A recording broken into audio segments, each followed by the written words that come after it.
بسم اللہ الرحمن الرحیم۔ السلام علیکم۔ ہم پڑھ رہے تھے رسول پاک صلی اللہ علیہ وآلہ وسلم کی مدنی زندگی۔ اس میں ہمارا چوتھا ٹاپک جو ہے وہ ہے صلح حدیبیہ۔ ٹھیک ہے، صلح حدیبیہ کیا تھا؟ حدیبیہ جو ہے وہ ایک جگہ کا نام ہے، مکہ سے تھوڑا دور جگہ ہے، وہ اس کا نام ہے، اور صلح ہے کہ آپس میں صلح کرنا، ماننا، لڑائی جھگڑا ختم کرنا۔ تو اس کی ریڈنگ کہتے ہیں کہ ہجرت کے چھٹے سال حضور اکرم خاتم النبیین صلی اللہ علیہ وآلہ وسلم نے یہ ارادہ فرمایا کہ اپنے صحابہ کے ساتھ عمرہ ادا فرمائیں۔ آپ خاتم النبیین صلی اللہ علیہ وآلہ وسلم 1400 صحابہ رضی اللہ کے ساتھ مکہ مکرمہ روانہ ہوئے۔ جب مکہ مکرمہ کے قریب پہنچے تو آپ خاتم النبیین صلی اللہ علیہ وسلم کو پتہ چلا کہ قریش کے مشرکین نے ایک بڑا لشکر تیار کیا ہے، جس کا مقصد یہ ہے کہ آپ خاتم النبیین صلی اللہ علیہ وآلہ وسلم کو مکہ مکرمہ میں داخل ہونے سے پہلے روکا جائے۔ اس خبر کے ملنے پر آپ خاتم النبیین صلی اللہ علیہ وآلہ وسلم نے اپنی پیش قدمی روک دی اور مکہ مکرمہ سے کچھ دور حدیبیہ کے مقام پر پڑاؤ ڈالا۔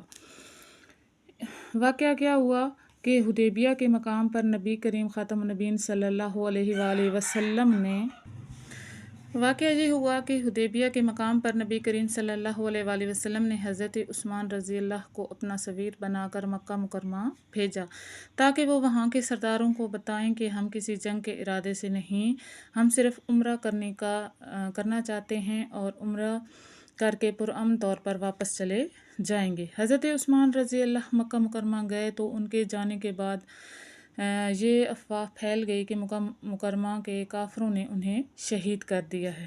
اس موقع پر حضور نبی کریم خاتم النبیین صلی اللہ علیہ وآلہ وسلم نے صحابہ کرام رضی اللہ کو جمع کر کے ان سے یہ بیعت لی، یعنی کہ ہاتھ میں ہاتھ لے کر یہ عہد لیا کہ اگر کفار مکہ مسلمانوں پر حملہ آور ہوئے تو وہ ان کے مقابلے میں اپنی جانوں کی قربانی پیش کریں گے۔ بعد میں پتہ چلا کہ یہ افواہ جو ہے، خبر ہے، جھوٹی ہے۔ حضرت عثمان رضی اللہ کو مکہ مکرمہ والوں نے روک لیا تھا۔ اس کے بعد حضور نبی کریم خاتم النبیین صلی اللہ علیہ وآلہ وسلم نے قبیلہ خزاع کے ایک سردار کے ذریعے سے قریش کے سرداروں کو یہ پیشکش کی کہ اگر وہ ایک مدت تک جنگ بندی کا معاہدہ کرنا چاہیں تو آپ اس کے لیے تیار ہیں۔ جواب میں مکہ مکرمہ سے کئی سفیر آئے۔ آخر ایک معاہدہ لکھا گیا جس میں یہ طے ہوا کہ حضور خاتم النبیین صلی اللہ علیہ وآلہ وسلم اور قریش آئندہ 10 سال تک ایک دوسرے کے خلاف کوئی جنگ نہیں کریں گے۔ اس معاہدے کو صلح حدیبیہ کا معاہدہ کہا جاتا ہے۔ مشرکین مکہ کے نمائندوں نے حدیبیہ میں صحابہ کرام رضی اللہ کی حضور خاتم النبیین صلی اللہ علیہ وسلم سے محبت اور آپ صلی اللہ علیہ وسلم کی اطاعت کا عالم دیکھ لیا تھا کہ انہوں نے واپس مکہ مکرمہ جا کر بتایا کہ اس جذبے کو شکست دینا ممکن نہیں ہے۔ نمائندے خود بھی چاہتے تھے کہ مسلمانوں کے ساتھ جنگ بندی کا کوئی معاہدہ ہو جائے۔ نیکسٹ ٹاپک ہے کہ حضرت علی رضی اللہ علیہ السلام اور عدو رسول صلی اللہ علیہ وآلہ وسلم۔ جب مسلمانوں کے کافروں کے ساتھ مذاکرات کامیاب ہو گئے اور صلح کے دفعات طے ہو گئے تو حضرت علی علیہ السلام، حضرت علی ابن ابی طالب علیہ السلام کو یہ اعزاز حاصل ہوا کہ وہ ایک تحریر کریں، یعنی کہ کچھ لکھیں۔ نبی کریم خاتم النبیین صلی اللہ علیہ وآلہ وسلم نے انہیں لکھوانا شروع کیا کہ علی لکھو بسم اللہ الرحمن الرحیم۔ اس پر قریش کے نمائندے سہیل بن عمرو کو اعتراض ہوا کہ ہم کسی رحمان کو نہیں جانتے، آپ اس طرح لکھیں بسمک اللہم، یعنی تیرا نام سے اے اللہ۔ آپ خاتم النبیین صلی اللہ علیہ وآلہ وسلم کے اشارے پر حضرت علی علیہ السلام نے بسمک اللہم کا الفاظ جو ہے وہ لکھ دیے۔ اس کے بعد آپ خاتم النبیین صلی اللہ علیہ وسلم نے فرمایا علی لکھو، یہ وہ معاہدہ ہے جس پر محمد رسول اللہ خاتم النبیین صلی اللہ علیہ وآلہ وسلم نے قریش کے ساتھ باہمی صلح کی۔ سہیل بن عمرو نے پھر جو ہے وہ اعتراض کیا کہ آپ کو اللہ تعالیٰ کا رسول نہیں مانتے، تو پھر آپ کے ساتھ جھگڑا ہی کیا تھا، یعنی کہ اگر ہم آپ کو جو ہے وہ اللہ کا رسول مانتے تو پھر جھگڑا ہی کس بات پہ تھا؟ آپ اس کی جگہ محمد بن عبداللہ لکھیں۔ تو نبی کریم صلی اللہ علیہ وآلہ وسلم نے فرمایا میں بلا شبہ اللہ تعالیٰ کا رسول ہوں، تم لوگ تسلیم کرو یا نہ کرو۔ پھر آپ ختم النبیین صلی اللہ علیہ وآلہ وسلم نے حضرت علی علیہ السلام کو حکم دیا کہ وہ محمد بن عبداللہ ہی لکھ دیں اور محمد رسول اللہ کا لفظ مٹا دیں۔ حضرت علی علیہ السلام حضرت محمد رسول اللہ کے صلی اللہ علیہ وآلہ وسلم کے الفاظ لکھ چکے تھے۔ عرض کی اللہ کے رسول جی کیسے ممکن ہے کہ میں محمد رسول اللہ کا لفظ اپنے ہاتھ سے مٹا دوں؟ اس پر نبی کریم خاتم النبیین صلی اللہ علیہ وآلہ وسلم نے خود اپنے دست مبارک سے یہ لفظ مٹا دیے۔ اس کے بعد ہے حضرت ابو جندل رضی اللہ اور ایفائے عہد۔ حدیبیہ کے معاہدے میں کافروں نے یہ ایک شرط رکھی تھی کہ اگر مکہ مکرمہ کا کوئی شخص مسلمان ہو کر مدینہ منورہ جائے گا تو مسلمانوں کے لیے ضروری ہے کہ وہ اسے واپس مکہ مکرمہ بھیجیں گے، اور اگر کوئی شخص مدینہ منورہ چھوڑ کر مکہ مکرمہ آئے گا تو قریش کی ذمہ نہیں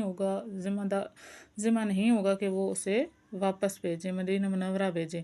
یہ شرط بھی مسلمانوں کے لیے بہت تکلیف دہ تھی، اور اس کی وجہ سے وہ یہ چاہتے تھے کہ ان شرائط کو قبول کرنے کے بجائے ان کافروں سے ابھی ایک فیصلہ کن معرکہ ہو جائے۔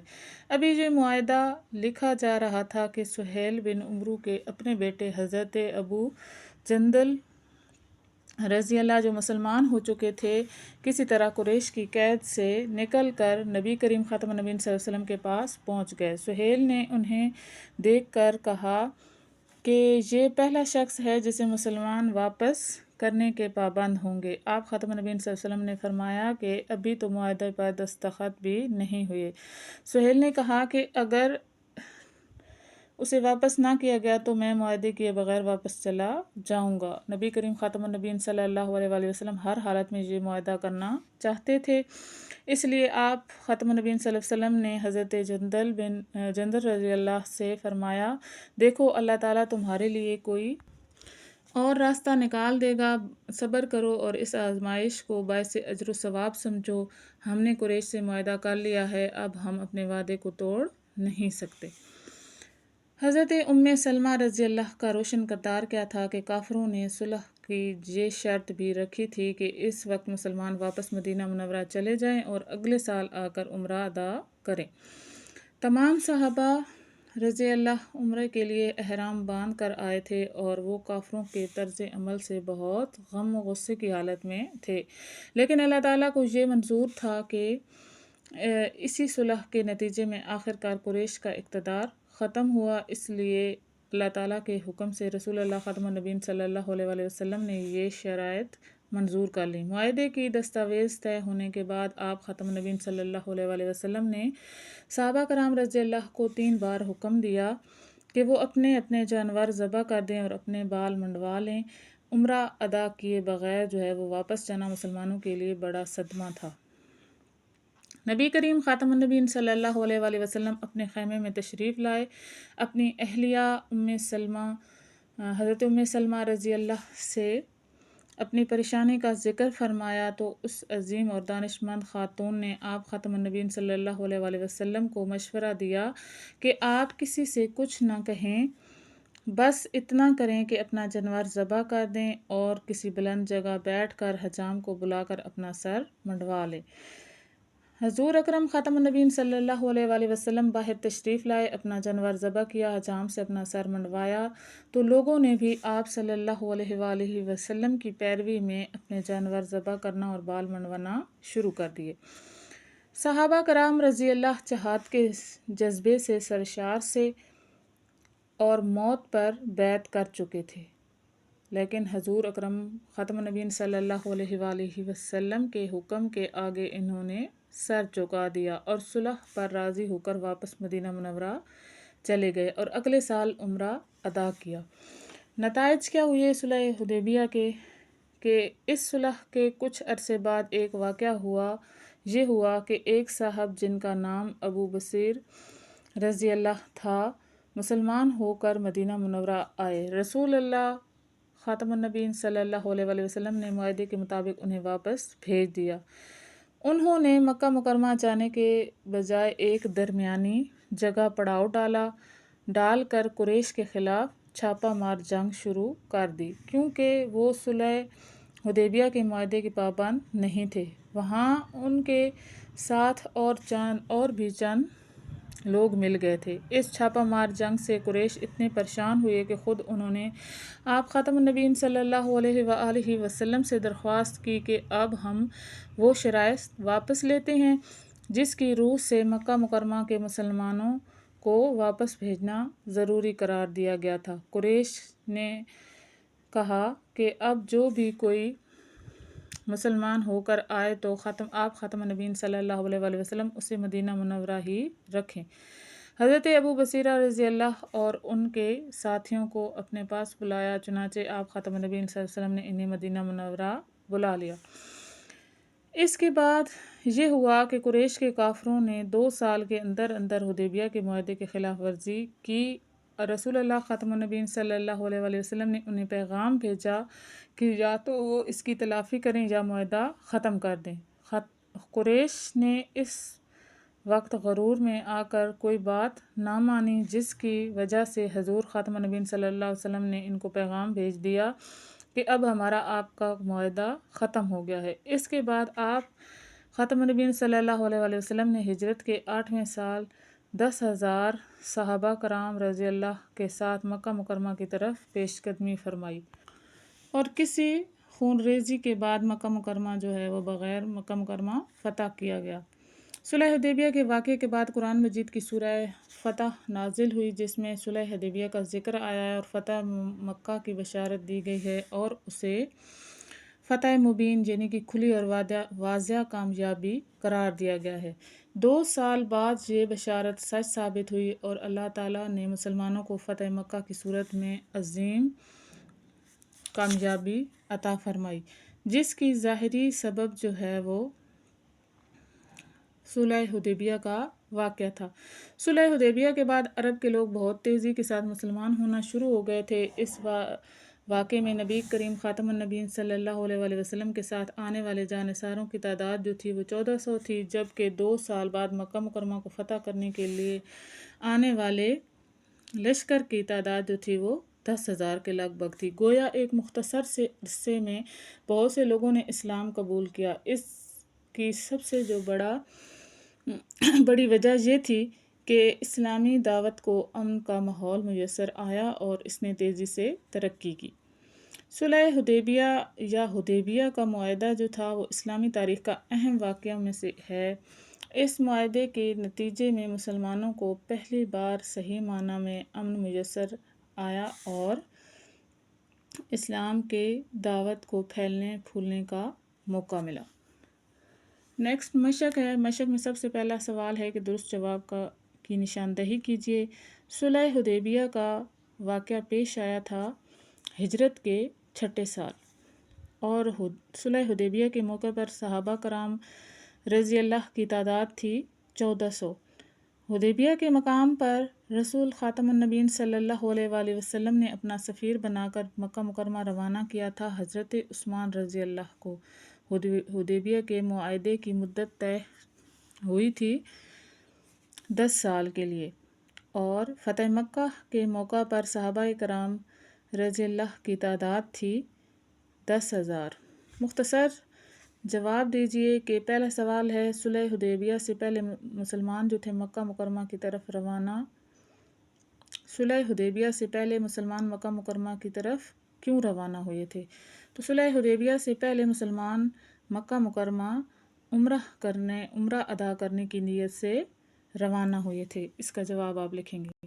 دوسرا سوال ہے کہ حدیبیہ کا مقام کہاں واقع ہے؟ تو مکہ سے تھوڑا دور حدیبیہ کا مقام واقع ہے۔ صلح حدیبیہ کا معاہدہ لکھنے کا اعزاز کن کو نصیب ہوا؟ صلح حدیبیہ کا معاہدہ لکھنے کا اعزاز حضرت علی علیہ السلام کو ہوا۔ صلح حدیبیہ کے موقع پر حضرت ام سلمہ رضی اللہ نے نبی کریم صلی اللہ علیہ وآلہ وسلم کو کیا مشورہ دیا؟ حضرت ام سلمہ رضی اللہ نے نبی کریم صلی اللہ علیہ وآلہ وسلم کو مشورہ دیا کہ وہ کسی کو کچھ نہ کہیں، وہ اپنا جانور ذبح کریں اور اپنا سر جو ہے وہ کسی اونچی جگہ پر بیٹھ کر منڈوا لیں۔ صلح حدیبیہ اور فتح مکہ کے درمیانے وقفے میں مسلمانوں کی تعداد میں کیا فرق آیا؟ یعنی کہ صلح حدیبیہ کے وقت مسلمانوں کی تعداد جو تھی وہ 1400 تھی اور فتح مکہ کے موقع پر مسلمانوں کی تعداد 10,000 تھی۔ سوال نمبر 3 ہے کہ تفصیلی جواب دیجیے، صلح حدیبیہ پر تفصیلی نوٹ لکھیں۔ تو یہ صلح حدیبیہ یہاں سے سٹارٹ ہو رہا ہے کہ کب پیش آیا، ٹھیک ہے، پھر واقعات کیا ہوئی ہے، یہ پورا سبق ہے، لیکن آپ نے یہ پورا سبق نہیں لکھنا بلکہ پڑھنا پورا ہے لیکن شارٹ کر کے، ٹھیک ہے، اس میں سے شارٹ کر کے تو آپ نے پورا اس کا آنسر بنانا ہے۔ دوسرا سوال ہے کہ صلح حدیبیہ میں حضرت علی رضی اللہ علیہ السلام کے ادب رسول خاتم النبیین صلی اللہ علیہ وآلہ وسلم کا واقعہ بیان کریں۔ تو یہ ٹاپک یہاں پہ دیا گیا ہے کہ حضرت علی علیہ السلام اور ادب رسول صلی اللہ علیہ وآلہ وسلم، یہ یہاں سے لے کر یہاں پر پورا آپ نے جہاں تک یہ ختم ہو رہا ہے لکھنا ہے۔